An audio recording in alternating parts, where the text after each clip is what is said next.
जय श्री काल भैरव प्रभु आप सभी को। मेरा नाम कुलदीप सिसोदिया है और मैं दिल्ली में रहता हूँ। मेरा व्यापार है कपड़ों का और मैं यूट्यूब के लिए वीडियोस बनाता हूँ।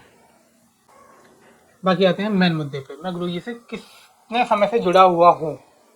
मैं गुरु जी से लगभग 6 साल से जुड़ा हुआ हूँ।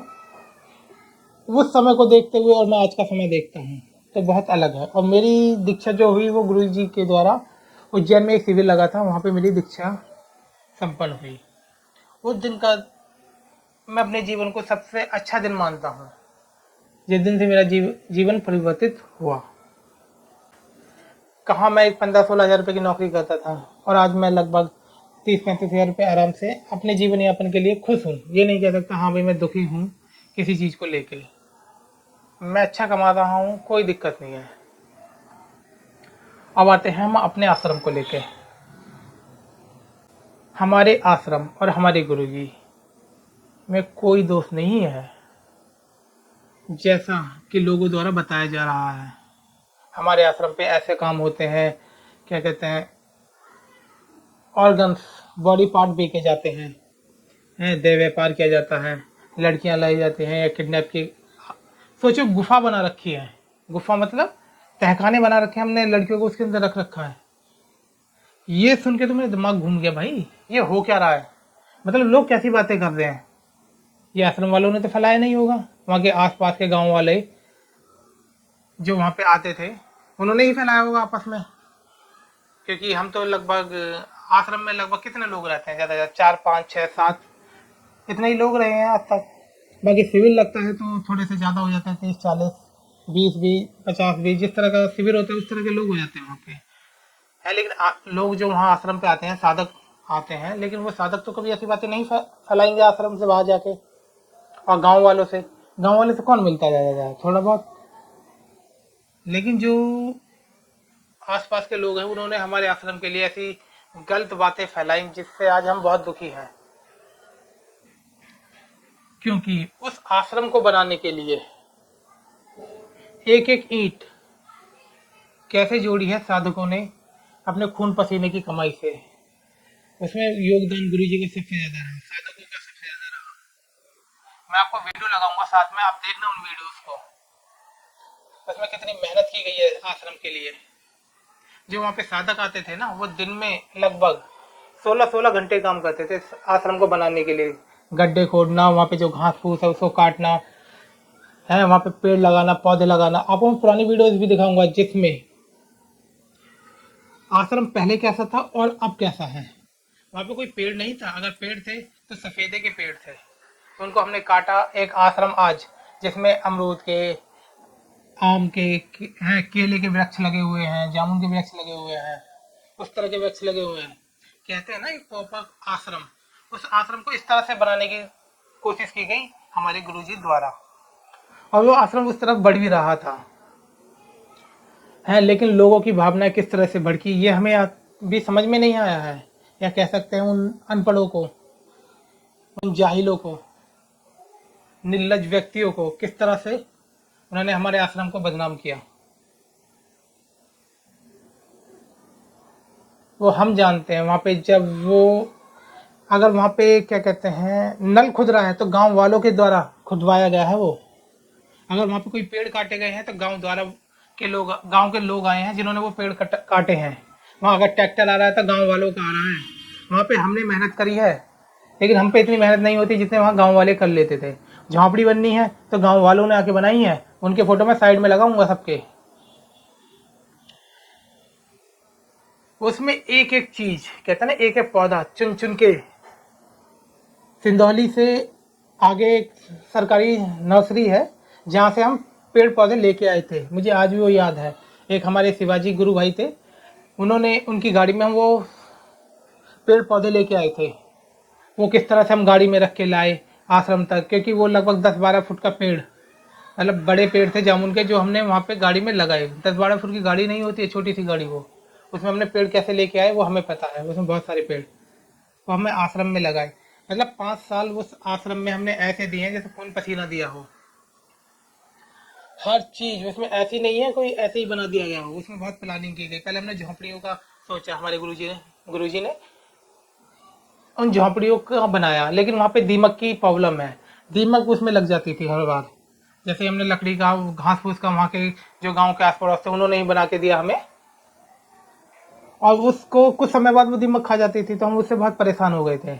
झोंपड़ियों में ऊपर देखा दीमक टपक रही है, हम लेटे हैं, बारिश आ रही है तो पानी अंदर आ रहा है। फिर गुरुजी ने कहा इसको हम चलो पक्का बनवाते हैं हम धीरे धीरे।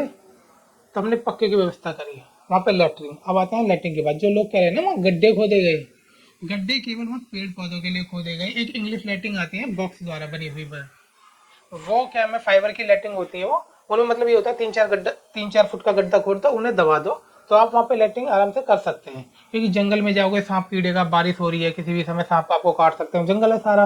भेड़ वहाँ पे क्या में और भी जंगली जानवर आते हैं इनके हिसाब से, जैसे जंगली सुअर होते हैं वहाँ पे। अब रात में कौन जाएगा जंगल में, तो व्यवस्था वहाँ पे की गई। उसके बाद देखो लोगों ने क्या कहा, गड्ढे खोद रखे हैं भाई लोगों को दफनाने के लिए। यार पागल इंसानों, तुम्हें इतनी समझ में नहीं आई। अगर आप 4-5 आदमी आ जाते, अपने प्रधान को ले आते, जिनको शक था वो आ जाते और आके बात करते, भाई हमें ऐसा शक है आश्रम में ऐसी गतिविधियां हो रही है। कि हम आश्रम में भंडारा होता था, क्या हम भंडारे पे नहीं बुलाते थे आप लोगों को? भंडारे पे बुलाते थे ना। हम भंडारे की फोटो लगा रहे हैं आपके लिए। कन्या पूजन होता था, क्या आपके बच्चे नहीं आते थे वहाँ पे? हमारा गुरु पूजन होता था, तो गुरु पूजन पे हम पूरे गांव वालों को बुलाते थे। आप आश्रम में आते थे ना, वहां पे ना कोई गुफा, ना कोई तहखाना, ना कोई लड़की, ना कोई लाश, ऐसा उस आश्रम के अंदर है ही नहीं। लगभग उस आश्रम को बने हुए 4 साल से ऊपर हो लिए। 4 साल में गांव वालों ने क्या सोचा पता नहीं, इसके बारे में हम क्या सोच रहे हैं। अब सोचो आप, अगर आप अपना एक घर बनाते हैं, कमरा बनाते हैं, जिसके अंदर आप किसी बाहरी व्यक्ति को बुला लेंगे? नहीं बुलाएंगे ना। अगर आप बुलाएंगे तो अपने रिश्तेदारों को बुला सकते हैं। अगर कोई कंप्लेंट करे भाई हमें आपके घर में शक है, तो हम आना चाहते हैं, तो आप आओगे तो कोई दिक्कत नहीं होगी ना। लेकिन आपने जिस तरह का व्यवहार किया, ना वहाँ का कोई प्रधान, मतलब 5-6 गांव के ना कोई प्रधान आया पहले है, पुलिस आ ही रही है उस आश्रम में जांच के लिए। जब से वो क्या मैं कंकाल निकला, कंकाल हमारे आश्रम का से कोई संबंध नहीं है। क्योंकि अगर कोई बुरा काम करता है तो वो अपने आश्रम के पास ही दबाएगा क्या? यह सोचने वाली बात है। मतलब हमारे आश्रम को फंसाने के लिए यह कंकाल किसी व्यक्ति द्वारा लाया गया। इसकी जांच पड़ताल जांच होनी चाहिए और ढंग से होनी चाहिए, किस गांव वाले का है, क्या है इसमें, क्या हाथ है। बाकी जो व्यक्ति लड़ने के लिए आया हमारे आश्रम पर, जिसने दारू पी के इतना गंदा काम किया, उसकी जांच होनी चाहिए और पूर्ण गहनता से जांच होनी चाहिए उसकी। क्योंकि उस व्यक्ति में इतनी हिम्मत नहीं है कि बिना पिए, बिना दारू पिए वो आश्रम पे आ सके। सोच रहे हो आप? दारू पी के वो व्यक्ति आया, मतलब इतनी हिम्मत नहीं है। उसे भड़काया गया, उसके पीछे किस किस का हाथ है ये हमें जानना चाहते हैं पुलिस के द्वारा। उस व्यक्ति को किसने भड़काया, मतलब आप सोचो, एक फोन पे अगर आप किसी को बुलाओ कितने आदमी आ जाएंगे? 10, 20, 50, इससे ज्यादा नहीं आते। और गलतफहमी हुई है उन लोगों को, जो भी हुआ है। सोचिए। अब आते हैं मेन बात पे। सोचिए कि वहां पे पुलिस, सीबीआई सीबीआई ने मेरे से भी पूछताछ की है, पुलिस वालों ने भी मेरे से पूछताछ की है। यहाँ पे ऐसा, आप कब से आश्रम से जुड़े हुए हैं, आप गुरुजी को कब से जानते हैं, इस तरह के सवाल, आश्रम में क्या क्या होता है, इन चीज़ों को सबको जाना गया है। जो सीबीआई पुलिस पूछ रही है, अगर आप क्या में 4-5 लोग इकट्ठे होकर आ जाते तो ये आप भी पूछ सकते थे, आप भी देख सकते थे। आश्रम में आने के लिए मना तो नहीं था, लेकिन मना क्यों करते थे हम? हर बार क्या मैं वो गेट खोल के आए, हम गेट लगाने वहाँ पे जाएं। मतलब आश्रम में 2 व्यक्ति रह रहे हैं, तो वो ये देखें कि मैं चोरी हो रही है, बाहर का व्यक्ति चोरी आगे करके ले जाए, तो इसकी जिम्मेवारी कौन कौन लेगा? आप लोगे? नहीं लोगे ना। है वो हर बार बच्चे आ जा रहे हैं, तो लोग शुरू में तो हमने आने दिया, लेकिन बच्चे क्या कर रहे हैं, नल खराब करके जा रहे हैं हमारा। उस नल को आप बनवा रहे थे? नहीं बनवा रहे थे ना, वो नल हमें बनवाना पड़ रहा था अपने पैसों से। आ रहे हैं उनके जानवर अंदर घुसे आ रहे हैं, उनको भगा रहे हैं हम। रात में अगर हम सो रहे हैं तो क्या मैं पीछे से गाय, सांड हैं जंगली सुअर और गिद्दरा, जिस तरह के जानवर आ रहे थे, तो हमें फेंसिंग करनी पड़ी चारों साइड से। मतलब हल्का हल्का करंट उसमें इतना ही होता है, बस झटका लगे भाग जाए, इससे ज़्यादा तो होता नहीं है। लोगों ने ये गलत फैला रखी है इसमें कि मैं आदमी छुएगा और मर जाएगा। अरे भैया ऐसा कुछ नहीं था जिस तरह का आपने विचार किया उस समय। बांस लकड़ी और जो वहाँ आसपास घास होती है उससे हमारे बाबा का मंदिर बनाया गया एक टेम्परेरी, जिसमें हमने बाबा जी की फोटो लगाई हुई है। बाबा की फोटो अच्छी लगती है, तो वही फोटो वही हमारा मंदिर हुआ करता था, वहीं हमारे गुरुजी सोया करते थे उस समय पे, जब हमने आश्रम की शुरुआत करी। धीरे धीरे कि हमें जरूरत पड़ी कि भाई हमें थोड़ा सा और अच्छा लाना चाहिए, हमें परिवर्तन करना चाहिए। एक पक्का कि हमें गुरुजी के लिए मतलब कमरा होना चाहिए जिसमें इसमें कीड़े सांप आ जाया करते थे। अब बताओ किसी को काट लेगा तो क्या कौन जवाब देगा, इसलिए वो पक्का कमरा बनवाया गया। उसके बाद आती है मंदिर की बारी। मंदिर की वीडियो में 5 साथ में लगा देता हूँ। जिस दिन बाबा की मूर्ति आई, सोचो कितने लोग खुश थे उसको देख के। हमारे बाबा साक्षात भैरव का रूप है। कहते हैं ना जैसे गौतम बुद्ध हुए, महावीर हुए, इस तरह के लोग। वो आपको ऐसे जादू करके तो दिखाएंगे नहीं, लो भाई मैं महावीर हूँ, आपको जादू करता हूँ, जिंदा करता हूँ, मरे मरे हुए जिंदा करता हूँ, ये आपको अमीर बनाता हूँ। इस तरह का कोई नहीं करता सिद्ध पुरुष, है ना। लेकिन सिद्ध अगर कोई व्यक्ति हो जाता है तो वो गुरु पद पे आसीन हो जाता है। उसको इस शरीर से कोई मतलब नहीं होता है। ये शरीर तो बस कुछ साधकों के लिए स्थिर है बस अभी। और जब तक है वो चाहते हैं बस कुछ साधक, जिसको हम कहते हैं मुक्त होना है, जीवन मरण के चक्कर से खत्म हो जाना, उनके लिए भी बैठे हुए हैं बस। लेकिन आप गांव वालों के लिए, औरों के लिए क्या होती है पूजा? धूप बत्ती जलाई और घुमाई, और भगवान जी मेरा बच्चा पास हो जाए, भगवान जी मेरी बच्चे की तुम्हें नौकरी के लिए बैठे हैं क्या वो भगवान? हैं या तुम्हारे बच्चों के लिए बैठे हैं? आपने कोई ढंग की चीज मांगी नहीं, मांगी क्या? बच्चे की नौकरी लग जाए, मेरी तबीयत खराब है, मेरा शरीर ये खराब है, इसको ठीक कर दो। डॉक्टर है? अरे भैया भक्ति साधना एक अलग प्रकार का होता है। जिस चीज को सोचने के लिए वो परमेश्वर जिसका नाम तो हम लेते नहीं है, हम एक प्रारूप में बता देते हैं काल भैरव। अब आते हैं मेन मुद्दे पे, नहीं तो भटक जाएंगे बहुत दूर। उसमें जिस दिन हमारी मूर्ति आई, बाबा की मूर्ति आई, उस दिन हमारे बाबा और हमारे गुरु भाई, मतलब वहाँ पे 15-16 हैं जिनकी मैं वीडियो लगा रहा हूँ साथ में, आप देखिए कितने खुश हो रहे हैं वो। उनके दिल से सोचिए अब उन पे क्या बीत रही होगी, क्योंकि हमें पता है ना वो खुशी और आपकी खुशी क्या है। मैं आश्रम पे अभी रहा था, मतलब 4 तारीख के आसपास, 4 तारीख को मैं आश्रम पे था। उस दिन बाबा की आरती नहीं हुई थी। हमें पता था ना लगभग 4 सालों में जब से मूर्ति स्थापना हुई थी बाबा की, पहला दिन वो गया था जिस दिन बाबा की आरती नहीं हुई थी। और किन की वजह से? इन गांव वालों की वजह से, इन बेबुद्धि बैलों की वजह से।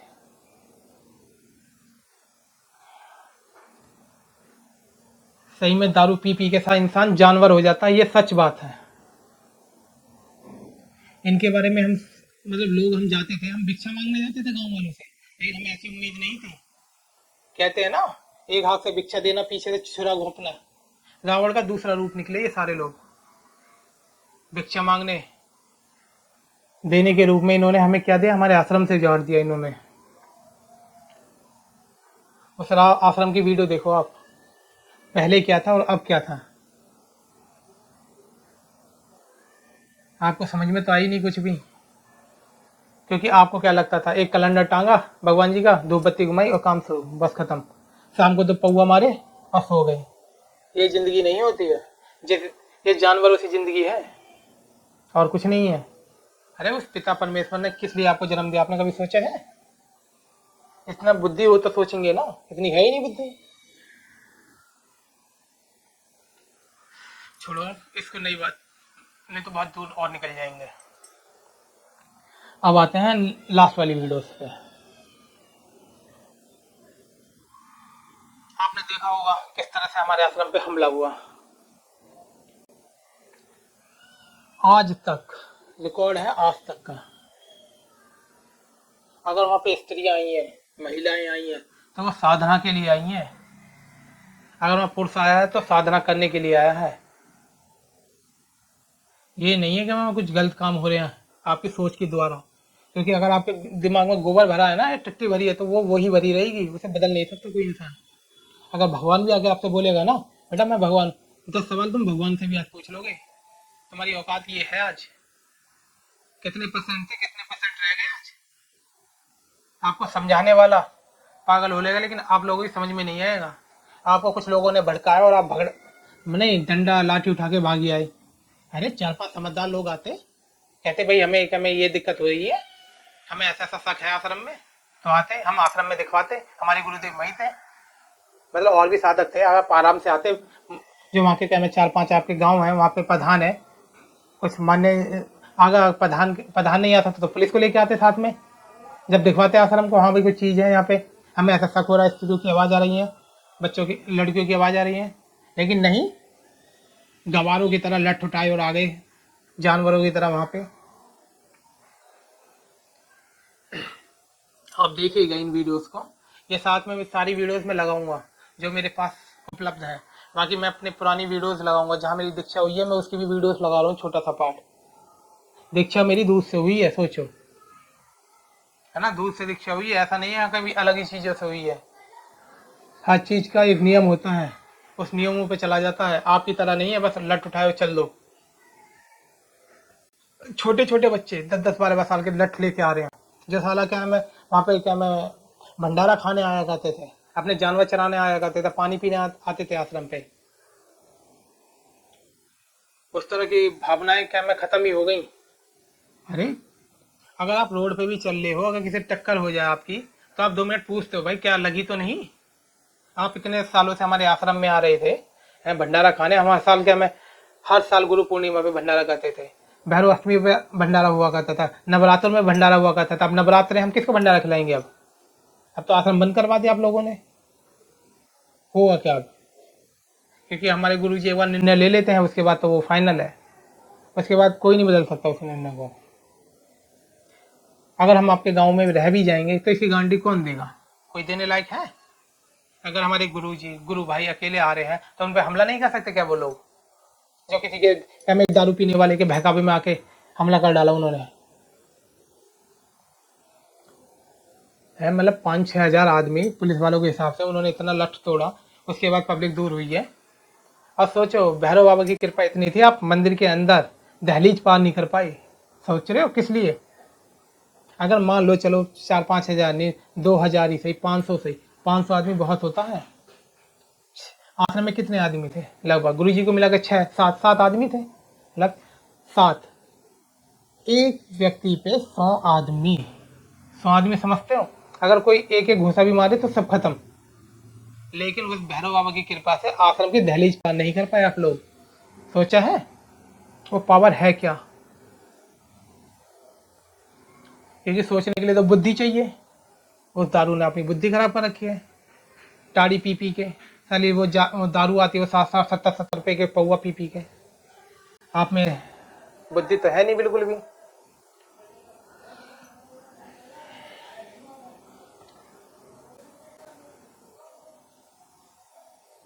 बाकी हमारे आश्रम में ऐसा कुछ भी नहीं था जो इलीगल हो।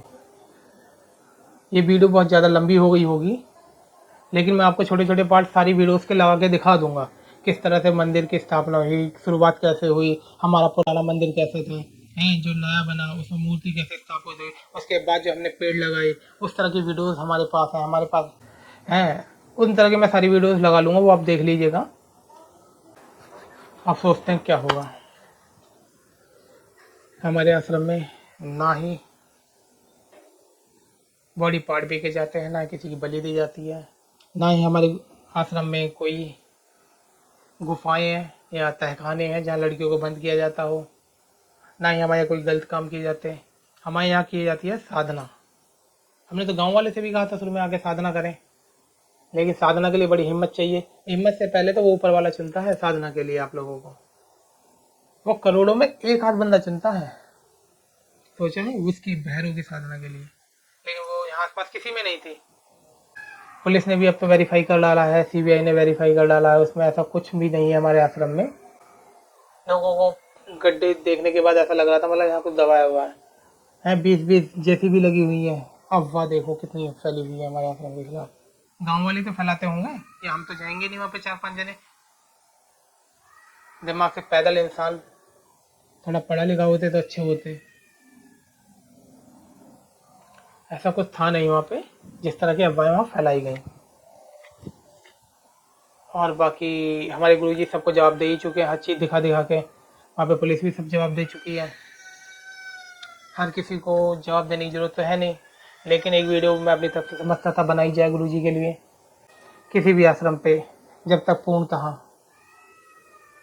अपनी आंखों से इन भट्टों से देख देख के, कानों से नहीं, भट्टों से ये जो आंखें दे चंदना थाना क्षेत्र अंतर्गत ग्राम हिंडौरा में इनसे जब तक आंखों से ना ये देख एक आश्रम है, जब तक काल किसी को भैरव विश्वास ना आश्रम, करो।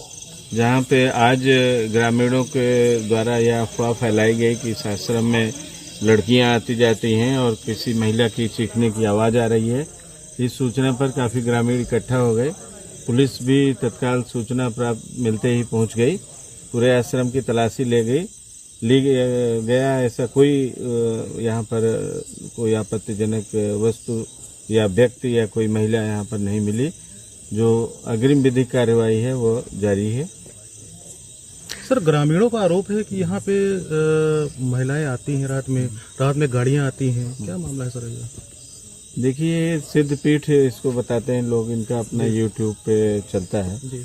और उसको देख के लोग बाहर से लोग आते हैं, ऐसा सुनने में आया है। अब ग्रामीणों ने ये बात संज्ञान में लाई है तो इसके बारे में विस्तृत जांच की जाएगी। इनके यहाँ पूरा सीसीटीवी कैमरे की रिकॉर्डिंग है 1 माह की, उसका विश्लेषण किया जाएगा, उसको देखा जाएगा और इसकी गंभीरता से जांच की जाएगी। यदि कोई तथ्य प्रतिकूल प्रकाश में आएगा तो उस आधार पर अग्रिम कार्रवाई। सोचो, वो तो अच्छा है हमारे बाबा के यूपी पुलिस के द्वारा सही समय पे पहुंचना, उनके द्वारा जनहानि होने से ही पहले वहाँ पे पहुंचना और उन सबको बचा लेना, उनकी जान बचाना। नहीं तो 1000-2000 आदमी से कौन बच रहा? कोई नहीं बच रहा भैया, समझ रहे हैं ना। लेकिन यूपी पुलिस का उसमें बहुत बहुत धन्यवाद, क्योंकि उन्होंने पूर्णतः छानबीन की, उसमें एक एक चीज़ देखी, एक एक कमरा देखा, बक्सा देखा, संदूक देखा, इधर देखा, पीछे देखा, आगे देखा, बाबा के मंदिर में देखा, हमारे गुरुजी के कमरे में देखा, जो हमने साधकों के लिए कमरे बनाए हुए हैं उसमें देखा। उनको ऐसा कुछ भी नहीं मिला जो वहाँ पे इलीगल हो। अब आप सारे गांव वाले आके माफ़ी मांगेंगे क्या? नहीं मांगेंगे ना, क्योंकि घमंड आपका ऐसा है। लोगों की मैंने वीडियोस देखे वहाँ पे बैठे हैं, हमें तो छन्नू ने बताया है, छन्नू एक नंबर को है, वही ने बाबा के बसाए हैं। भैया लड़की पकड़ी गई है, आश्रम से भागी है वो, आश्रम से। आश्रम में तो हजारों लड़कियां बंद पड़ी हैं, अब हम लोगों ने छुटा के लाना है, छुटा के लाना है तुम्हें। एक वो चूतिया से अखबार वाले, अच्छा आश्रम से भागी है। अच्छा, आश्रम में और क्या काम होते हैं? अच्छा, देह व्यापार भी होता है? ओहो, ये तो आश्रम बहुत गलत है भाई। आश्रम में आके पूछ तो लेता एक बार। अच्छा, ऑर्गन्स भी बेचे जाते हैं, रात में गाड़ियाँ आती हैं। अरे भाई, हम दिल्ली से जाते हैं, कोई जयपुर से आते हैं, कोई मुंबई से आता है, कोई पंजाब से आता है। अगर कोई अपने वाहन द्वारा आ रहा, 8 से 10 घंटे, 12 घंटे, 15-15 घंटे लगते हैं लखनऊ पहुँचने के। अगर हम दिल्ली से भी जाते हैं ना, लगभग 8 से 10 घंटे लगते हैं। अगर हम 12 बजे भी चलेंगे तो किस समय पहुँचेंगे? 8-9 बजे, 10 बजे। गाड़ी में पंचर भी होता है, खाना भी होता है, आराम भी करना होता है, ऐसा थोड़ी है बस उड़े और वहाँ पहुँच गए। मैं खुद और हमारे गुरु भाई जब जाते थे तो हम निकलते थे ना सुबह सुबह, लेकिन हम आराम से जाते थे, तो हम रात को वही 9-10 बजे पहुँचते थे। तो हम रात में ही पहुँच जाते थे, कई बार दिन में पहुँच जाते थे। अब हम आते लोग कब थे? जब सिविल लगता था, सिविल के पास भाई आ रहे हैं, रिक्शे से आ रहे हैं, वहाँ के आसपास गांव वालों को क्या रोजगार नहीं मिला होगा? रोजगार मिला ना।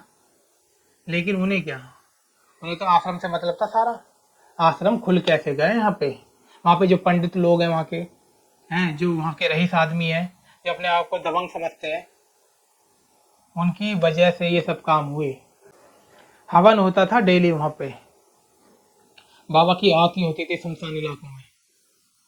अब बाबा भैरव सुनसान इलाके में रहते हैं, ऐसे किसी आसपास देख लेना, कहीं ऐसा नहीं होगा कि हमें भाई ऐसे ही के में माहौल में एक बाबा रह रहे हैं, बाबा है भैया शमशानवासी, सीधी सी बात, उनको खालीपन चाहिए।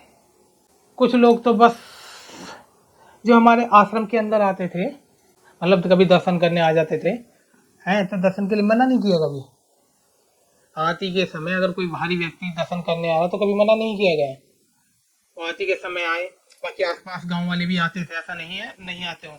अगर कोई आता है तो सब तो भाई दिख जाता है ना, अगर एक बार नहीं दिखा, दो बार नहीं दिखा, 10वीं बार तो दिखेगा ना अगर आएगा कोई। बस फंसाया गया है हमारे आश्रम को बहुत गंदे लोगों ने। बाकी तो उनको बाबा भंडारा करेंगे उनका, वो टेंशन नहीं, हमें लेने की जरूरत है ही नहीं। मैं अपने आश्रम की पुरानी वीडियोस देख रहा था अभी, तो मुझे इतना रोना आ रहा था, जिसमें हमने 4 साल मेहनत दी है आश्रम पे। मैंने तो चलो बहुत कम दी है, जो मेरे गुरु भाइयों ने वहाँ पे अपना खून पसीना एक एक ईंट जोड़ी है। ये नहीं है मिस्त्री बुलाए गए, तो हमारे गुरु भाइयों ने वहाँ पे मसाला बनाया, ईंटें दी, रोड़े बिछाए, है ना।